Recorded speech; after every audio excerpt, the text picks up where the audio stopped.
Why you can't focus anymore. And the strange thing is, you already know it is happening. You feel it in the way your mind jumps from one thing to another. You feel it in the way silence starts to feel uncomfortable. You feel it in the way you reach for stimulation before you have even asked yourself what you are feeling. You feel it when you try to read a book, and your mind wanders after a few paragraphs. You feel it when you sit down to rest. But some invisible part of you starts searching for noise, a video, a message, a distraction, a task, a reason not to be fully alone with yourself. And maybe the most unsettling part is this. Humanity has split the atom, mapped the oceans, walked on the moon, decoded DNA, built machines that can speak, calculate, predict, and create. We have reached into the body, into the sky, into the invisible architecture of matter itself. And for all of humanity's astonishing achievements, many people can no longer sit quietly with themselves for 5 minutes. Not because they are weak, not because they are lazy, not because something is wrong with them, but because the modern world has become very good at training human attention away from depth, away from stillness, away from inner listening, away from the quiet place where a person can finally hear themselves think. And I think this matters more than most people realize. Because attention is not just productivity. It is not just about getting more done. It is not just about being disciplined, organized, successful, efficient, or impressive. Your attention is your life force. What you give your attention to, you slowly give your energy to. What you return to every day slowly shapes your mind. What your mind keeps touching eventually leaves fingerprints on your nervous system. And maybe this is why older teachings placed so much importance on concentration. Not because they wanted people to become machines, but because they understood something many of us have forgotten. A scattered mind becomes a scattered life, and a person who cannot direct their attention becomes easy to direct from the outside. This is where ancient wisdom and modern psychology begin to meet. Because long before dopamine loops, algorithms, behavioral design, and attention economy became common language, spiritual teachers, philosophers, monks, mystics, and thinkers were already warning humanity about the restless mind. The mind that jumps, the mind that grasps, the mind that runs from silence, the mind that cannot stay with one thought long enough to understand it deeply. In the Master Key System, Charles Haanel placed huge importance on attention, concentration, and the practice of sitting still. Not as a small self-help trick, but as a foundation for inner development. He compared attention to a magnifying glass. And that image is beautiful, because sunlight scattered across a room feels warm but unfocused. But when that same light is gathered through a lens, it can become powerful enough to burn. That is what concentration does. It gathers the scattered rays of the mind. It takes all the little fragments of awareness that have been pulled in 100 directions and begins bringing them home. And maybe that is what so many people are missing now. Not motivation, not another app, not another productivity hack, not another morning routine that becomes another thing to fail at. Maybe what people are missing is the ability to return to themselves, to the present moment, to one thought, to one breath, to one honest inner question. Because the modern world does not just distract you, it fragments you. It teaches your nervous system to expect constant interruption. It teaches the brain to crave novelty before depth. It teaches the mind to skim rather than stay, to react rather than reflect, to consume rather than contemplate. And little by little, we begin mistaking stimulation for aliveness. But they are not the same thing. Being stimulated is not the same as being present. Being busy is not the same as being purposeful. Being informed is not the same as being wise. And having constant access to everything is not the same as being connected to yourself. That is the part I think we need to be honest about, because many people are not only distracted from work, They are distracted from grief, distracted from loneliness, distracted from fear, distracted from their own body, distracted from the quiet truth that only rises when the noise finally stops. And this is where stillness becomes difficult. Not because stillness is empty, but because stillness reveals what noise has been covering. When a person finally sits quietly, the mind may begin bringing up everything that has been pushed down. The tiredness, the sadness, the uncomfortable questions, the unfinished thoughts, the ache beneath the performance. And this is why so many people run from silence without realizing they are running. They say they are bored, but sometimes boredom is just the doorway before self-awareness. They say they need stimulation, but sometimes stimulation is just a socially acceptable escape from inner discomfort. They say they cannot meditate, but sometimes what they mean is, I do not know how to be with myself yet.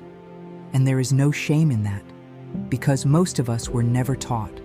We were taught how to achieve, how to perform, how to answer, how to produce, how to appear capable, how to keep going.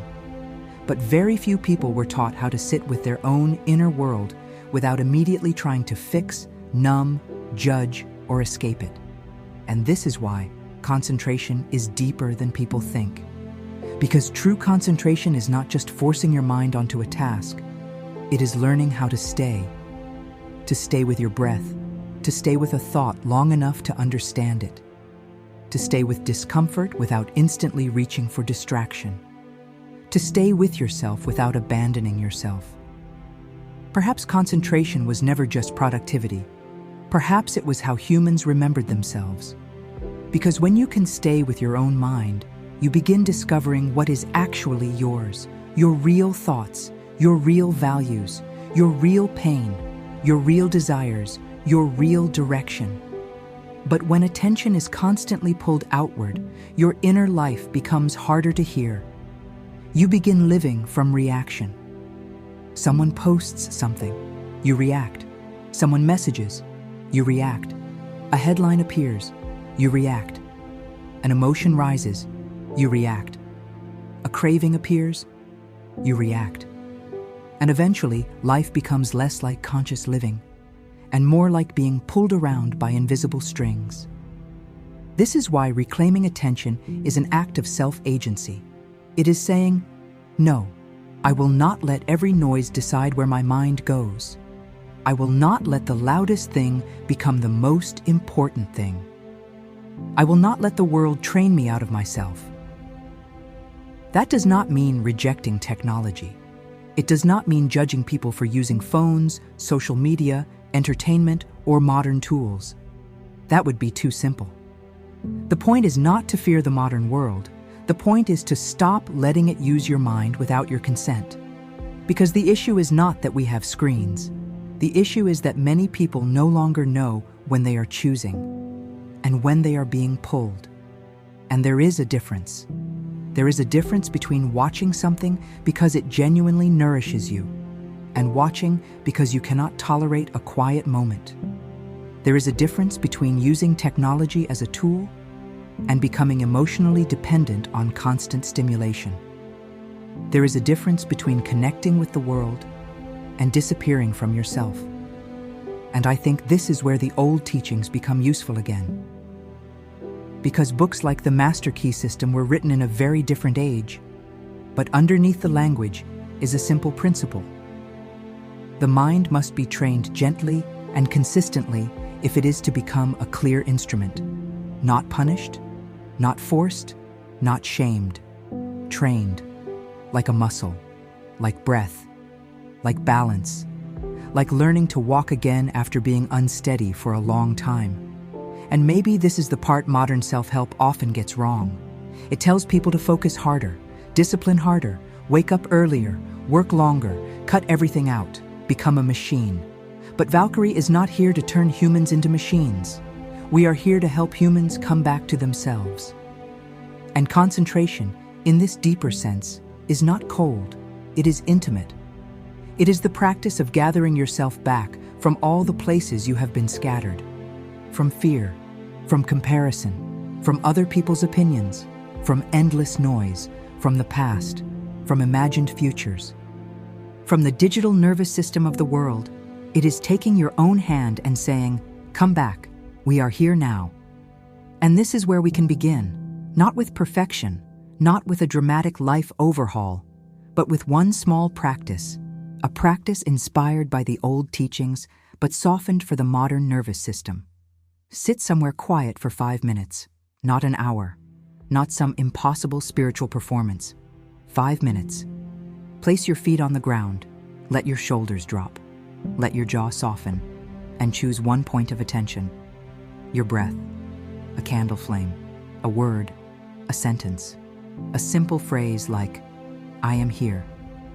And when the mind wanders, because it will wander, you do not attack yourself. You simply bring it back. Again, and again, and again. That returning is the practice, not perfect stillness. Returning. Every time you return, you are teaching the mind a new pathway. Every time you return, you are showing your nervous system that you do not have to chase every impulse. Every time you return, you are reclaiming one small piece of yourself from the storm. And over time, something begins to change. You may notice a little more space between stimulus and reaction, a little more awareness before reaching for distraction, a little more ability to listen inwardly, a little more calm in the body, a little more choice. And choice is everything. Because the opposite of concentration is not distraction. The opposite of concentration is being unconsciously controlled by whatever captures you first. That is why attention matters. Your attention decides what grows inside you. Fear grows when fed. Peace grows when practiced. Resentment grows when rehearsed. Gratitude grows when noticed. Self-trust grows when returned to. And this is not magical thinking. This is the nervous system learning through repetition. This is neuroplasticity. This is the body and mind slowly adapting to the environment you create internally and externally. So maybe the question is not, why can't I focus? Maybe the deeper question is, what has been training my mind every day without me noticing? And once you ask that question, you begin waking up. Because you stop seeing attention as something random. You begin seeing it as sacred, not in a religious sense necessarily, but sacred because it is the doorway through which your life enters you. Everything you love, fear, learn, create, become, and heal passes through attention first. And if your attention is constantly hijacked, your inner world becomes harder to shape consciously. But if you begin reclaiming it, even slowly, you begin reclaiming your life. This is the help I want to leave you with today. Just for 1 week, try this. Once a day, sit for 5 minutes without feeding the noise. No phone, no video, no music unless silence genuinely feels too much at first.